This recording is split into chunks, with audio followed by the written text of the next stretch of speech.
Welcome to Hangout with Ndy Akan. On our show tonight, we have an ace broadcaster. She's very well known as the queen of the airwaves. We are going to be having fun having this very beautiful conversation with her. Please stay tuned as we join our beautiful guest on the show tonight. Thank you.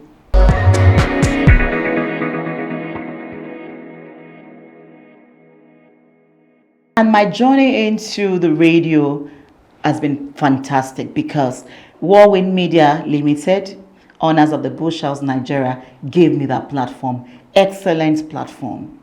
And so it was just that process where you get to do your job, you voice jingles, you do stuff. That one of those times I went to AKBC to voice a jingle as directed by the boss. You know, when you're working under somebody.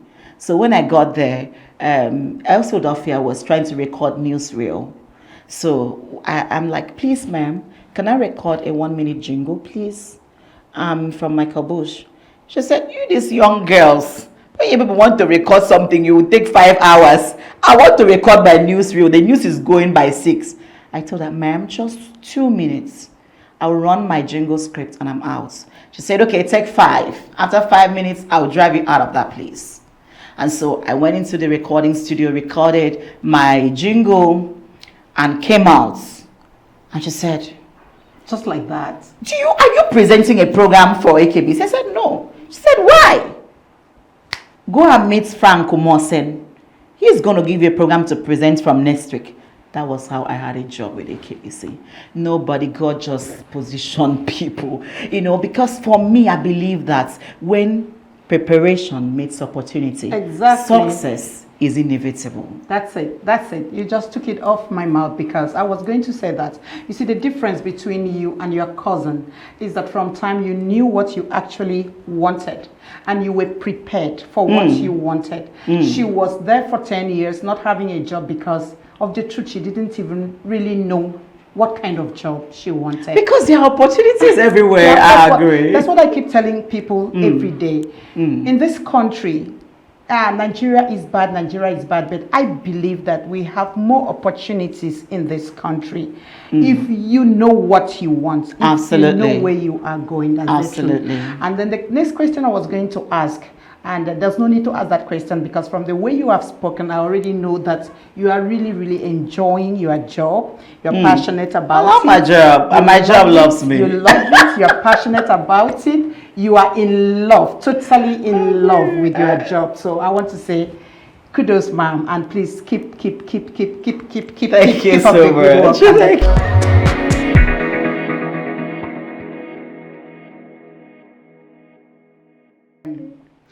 Recently, we've come to see that a lot of young people are of the opinion that getting rich quickly should be the in thing. In fact, from what you have told us about your background, I'm happy that your background did not affect you psychologically because most of the young people today give that excuse of not being from a rich background as an excuse for where they are. You understand? They make excuses for themselves. It's because I don't have anybody, my father is not rich. And you discover that these days people don't even want to come from a less privileged background. We also have a situation where hard work, dedication, and all of that is no longer in vogue. So I want to ask, how have you been able to keep up with all that is going on? You've not allowed it to affect you. You've kept up the tempo. You've remained steadfast in working hard, in being consistent, and then you have gotten this far. Please, how have you been able to do that? Because I want the young people out there to also learn from you. Well, that's a very beautiful question. For me, I believe that life is a gradual process. Yes. And when you're dodging progress, you don't want to be mad because you have to take life one positive step at a time. I mean, it's just like climbing a hill. If you don't take it gradually, you're going to crash land. So, I mean, I don't believe in making quick money. I believe in following the process. Maybe because of the home that I came from, you know, it had a way of influencing the way that I see life. So, young people who don't want to go through the process sometimes are influenced by peer pressure. Okay. You know, they want to, you know, well, for me, I'm a very social person, but I'm not the friend kind of. When you know when you have friends that you need to tag along, that you cannot do this, you know, because I also feel that because if you have too many friends, they have a way of influencing who you are. So some of them put you under pressure. You just become unnecessarily competitive. You want to, you know, my friend has this, So I want to have it. be like. My friend has that. I made a post yesterday on Facebook. If you have a friend that is constantly, you know, wanting to have what you want, wanting to have what you have, then that friend is not a good friend. There are friends who, you know, I saw that post. yes, you know, they want to do. You have wearing this dress, they want to wear the same dress. So sometimes they are myopic because of the kind of people they surround themselves with. Because if you have, for me, ironically, I believe that someone who is my friend should be able to influence me positively. I mean, if you don't add value to my life, what reason do you have to be my friend? You don't. So for young people, life is one step at a time. So you need to take it easy. You don't allow anyone pressure you, because when you are being pressured, you know, you're going to crash land. So take life the way it comes. Whatever you can afford per time, ensure that you stay within your limits and be contented. Contentment is another word. When you're not, you try to, because you just feel that you're not doing enough. My pastor, Isong, preached a message yesterday in church and said, God created everything. At every point of creation in Genesis, he said it was good. So if God had taken a pause and said, oh, this thing I created is good. So sometimes in your life, you need to also take a pause, whether you have the kind of things that you think you should have, and say, oh girl, I am good. I am possible. I am enough. I can do this. So you need to mentally position yourself aright.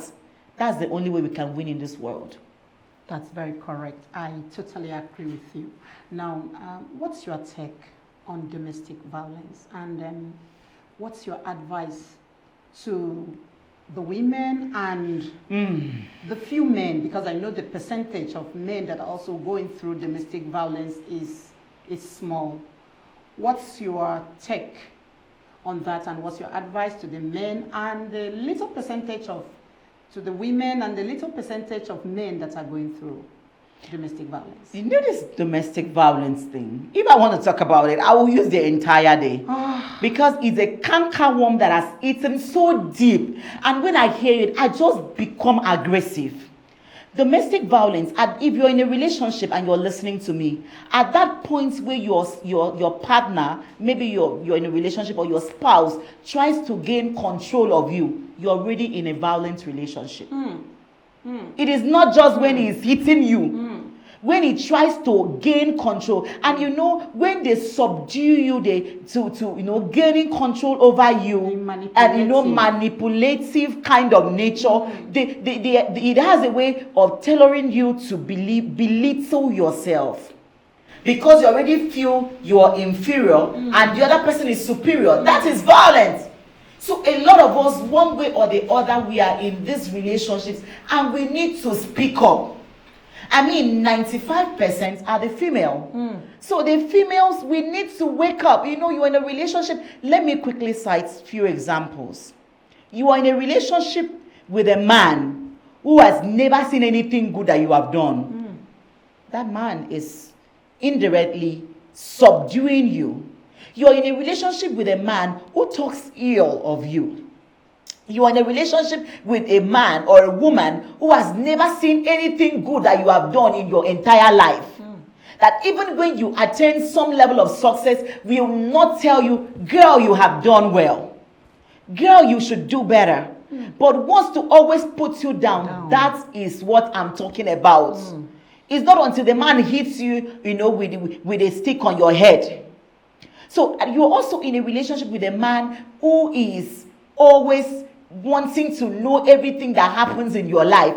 There are people in a relationship, people, you hear, I can't say a whole lot of young people, they say, oh, mommy and mama, he loves me. A man who will call you 100 times to know that you're in a car road and wants to come to a car road to find you. Monitoring spirits. That's what I'm talking about. That's the signs. So I'm telling you a few signs you should watch out for. If it happens, run. If he has not even married you yet and is running after you and is looking at your phone and is, a young person 2 weeks ago told me, I asked, why are you not in the WhatsApp group? She said, my husband smashed my phone and says he doesn't want me on social media. Is that not violence? It is.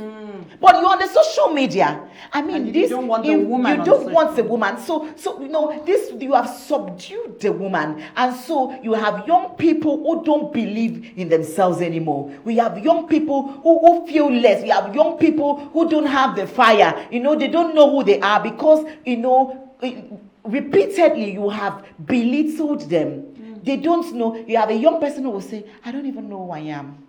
I don't know. I feel I should give up on life because of the way men have treated them." So it is time that we speak up. If that relationship is hurting you, it is not love. I used to tell my girls in church, if you find a man you want to marry, bring that man. Let us cancel the man. Because at that point where you have, ghost pimples, you have the butterfly feelings, everything he does is, I feel good, banana, you won't know. But if your pastor asks a question and looks at the body language and the facial expression, he will be able to know this person is not good. You should redress your steps. So at every point where the man tries to violate you, with a man, you have relationships, you're in a relationship with a man who will wake up and pick up a phone and say, you are a very stupid woman. You are very useless. And constantly rains abusive words on you. Someone will say, okay, it was under the influence of alcohol. No. It will happen if I want to share experiences of people, like in a Zoom yesterday, a lot of things crept my mind. Young people telling their story of how they have been affected. Please, it is time that we speak up. And we know, because see, I tell everyone that cares to listen, let me also say it now. You are not useful to God as a dead person. Good. God wants you alive. Good. So if that relationship wants to kill you, Emem song is telling you, kill that relationship and walk away. God hates divorce, but more so, he is against violence. My God is a loving God, a peaceful God. So if he says in Ephesians chapter 5, I think 23, it says, husband, love the wife. So as Christ loves the church. What are we talking about? If you love, is it love that propels the man to hit the wife? And again, when you are in a relationship, I'm of the opinion that young people coming together, I had a different background growing up. My husband had the same. So there will be always discrepancies, times where you disagree to agree. It's not all love every day. That's true. So, but when it gets bad that you cannot disagree to agree, men, and you begin to engage in conversations like, I will hit your head one day. I will kill you. In fact, you try me again, I'll get into the kitchen and stab you with a knife. Do you know that there is power in a spoken word? Of course. As a child of God, I'm trained to understand that whatever you say repeatedly has a way of happening in the future. So he's telling you one day I will break your head and you're still thinking that is love. No. Look at the recent, occurrences. It's bad. This situation is getting porous. We need to do something. Young people, that's why as a young person, a woman in particular, have what I call VAT, value added tax. To yourself. Because men, you need to, as a person, a young person, as a woman, have your own money. For me, as a young person, I had worked so hard to carve a niche for myself. So even before I got married to my husband, I already had a name. So I do everything to protect my name. Good. For my children, for everyone who is connected to me. So do something. Even if you didn't go to school, you're not schooled, lean a thread, make money, because money is a defense. You need money to stay in marriage. Correct. Very correct. There are a lot of things you will be able to say no to when you have your own money. I mean, when you take out Mrs. from your name, whatever is left is who you are. That's true. I like that point. So who is Emem Isong? You know who I am. So when you take out Mrs., what is left? So you need to always evaluate yourself. When you bring something to the table, a man will respect you. It's only a man who has gone cycle that will see you as a threat. Because I've also had experiences like that. A daughter of mine came out and said, no, she's done. You know, she is very well to do. And sometimes they will stay through, no school fees, the man is not paying the fees. So at every point where the woman will stay until the 4 kids are driven out of school, and she'll now maybe from work go and pay the fees. When she comes back, she must collect beatings for paying the fees. So you're showing off because you have money. So you're not paying it. So that's what I'm saying. You know, it's only those ones who have gone cycle who will not appreciate you for bringing value. But if you still have them, then so she will collect beatings for paying the fees, for doing the right thing. I'm telling you a true life story. Sis. Oh my God. Yes. That you couldn't do. Oh So if we run out of food in the house, she stays because she doesn't want to be beaten. And so if it gets bad that the children, don't have what to eat again, she'll like, oh, me, now, when my kids, what do I do? Now she'll now go buy some groceries and stuff for the kids. When the husband comes back, the husband must beat her. Oh, so you want to show your children that you are doing things and I'm not doing. But you are not doing it. So this is, that's why we need to speak up until it got so bad that she said, no. I'm done. I don't want to die. Because eventually, if I die, these children will not even have someone to be buying them beverage again to drink. So it is high time that we speak up. Young people, do something. That's why I say if I want to talk about violence, I will take the entire day. Please. Thank you very much. I don't know what to say, because what's really going on now, it's something else. And I love the way you have really taken out time to talk to our young people on this. And quickly before we go, I want to ask, the way I see you and Pastor Isong relate, you don't need anybody to tell you that you are friends. You're not just husband and wife, you are friends. What's the secret? Maybe some married women, married couples out there would be able to learn one thing or two from you. What's the secret? Okay, I've been married to my husband for 11 years. We'll be 11 in December 25th. Okay. We got married on a Christmas day. Good. And my husband proposed to me 2 days after he met me.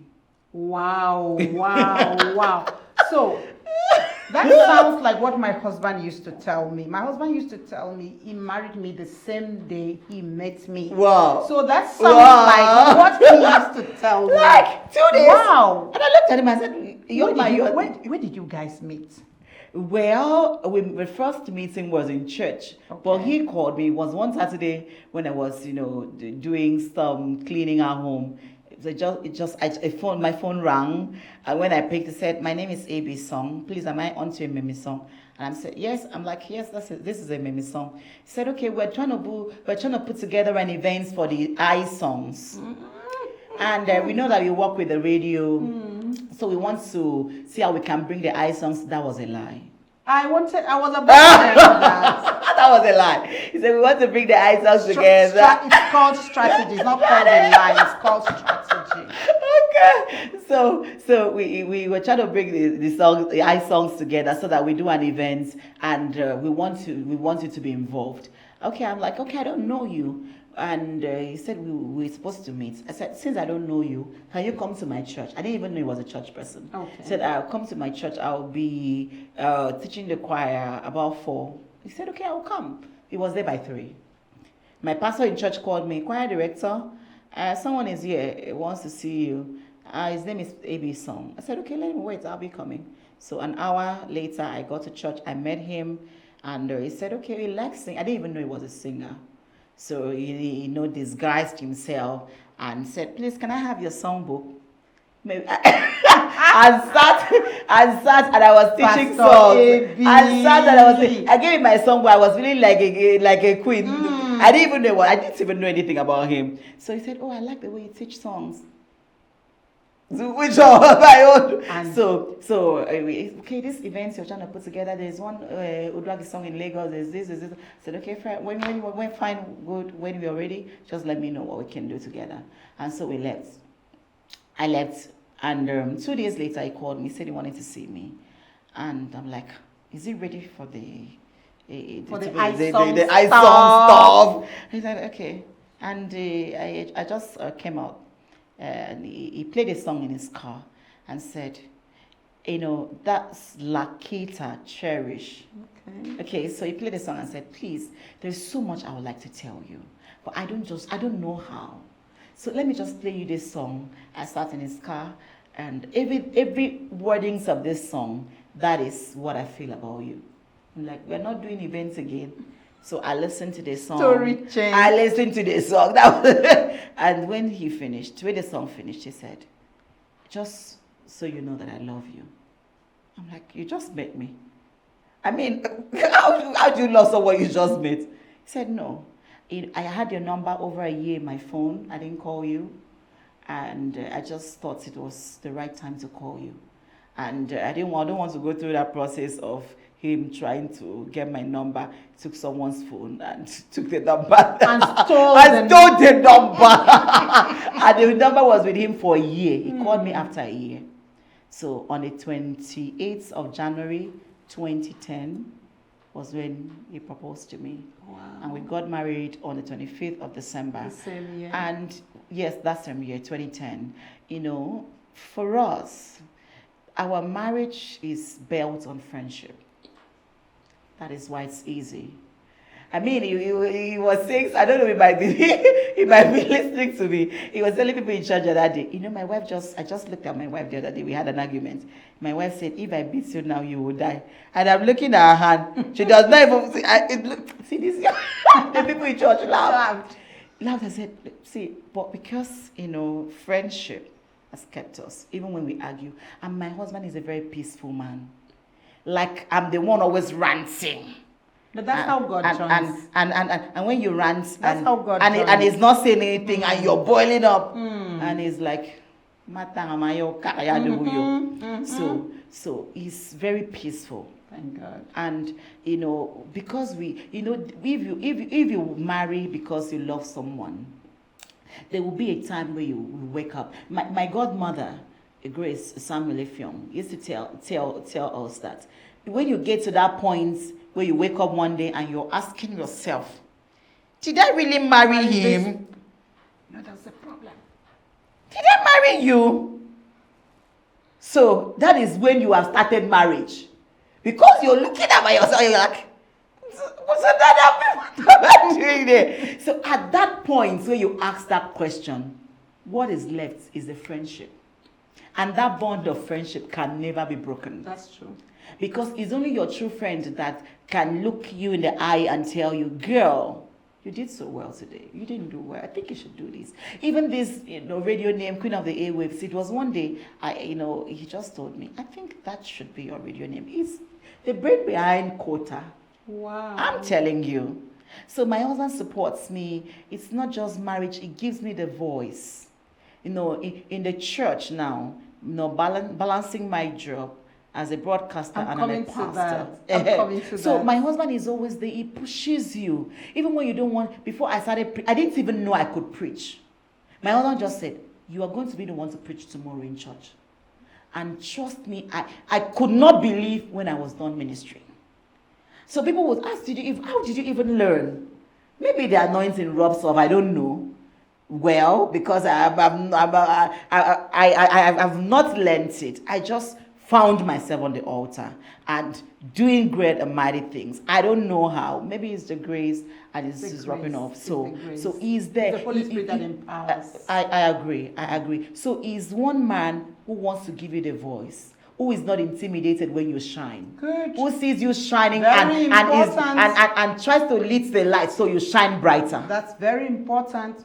Very, very important. He is not intimidated. Okay. So that's good. That's good. That's very important. When you have a husband that supports you, that is not intimidated by your success, you know you'll go far.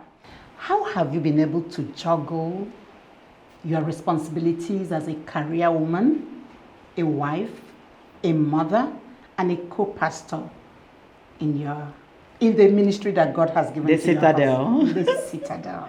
Okay, I prioritize family. Okay. You know, I am not this mother who neglects the family because there is a job. So I balance my job as a mom. That comes first. Then I also know there is my professional job. I don't joke with that. So there is no negligence for kids when it has to do with me, because even before I leave the house, I already fix what they will eat. I know what they will do per time, and I keep track. So I ensure that they follow through what I've instructed they should do at home. And so I tag along with my job because naturally I love broadcasting. And so as a co-pastor, I already know that I have an assignment. So outside praying on my knees for the church, I need to be visible. So I know I already have a ministry for young women. So that is the passion that drives me. So I know, yes, you need to talk the young women out of where they are and make them see a better picture of who God wants them to be. So I try as much as possible to ensure that I fill that gap as their spiritual mom. There is no time you will call me, I'm not there to give you solutions to the problems you're tendering. So, and with God is always there every step of the way to guide me. So the drive is, when you have God in your life, you've got everything that you need. So that is how it's been for me. Wow, thank you very much. And final one, what's your advice to the youths that now feel that getting rich quickly is the in thing, and so they want to use the fast track to wealth? What's your advice to them? Getting rich is not the end thing. Knowing God is, and believing in yourself. Because if you don't believe in yourself, you cannot be successful. When you have God, you trust Him, there is no shortcut to life. Like I said earlier, life is one step at a time. And when you are going through life journey, when you dodge fear, dodging fear is dodging progress. I tell you, as you are going through life journey, fail if you must. It is the process that will help you to rise.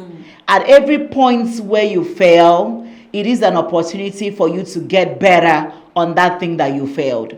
So if you had tried one thing twice or more and it did not work, I tell you, success is just one corner ahead. So you have to keep pushing through. You have to keep believing in yourself. You have to let it become like a recalling, let it become like an integral part of your life, that you can fall, but ensure that your background does not put your back on the ground. Thank you very much. Thank you. Thank you. I feel excited. Oh my God. I had so much fun with you. It's been a beautiful conversation with you. And so, dearest viewers, that's where we draw our curtain today on Hangout with Ndy Akan. Thank you for staying tuned, and God bless you.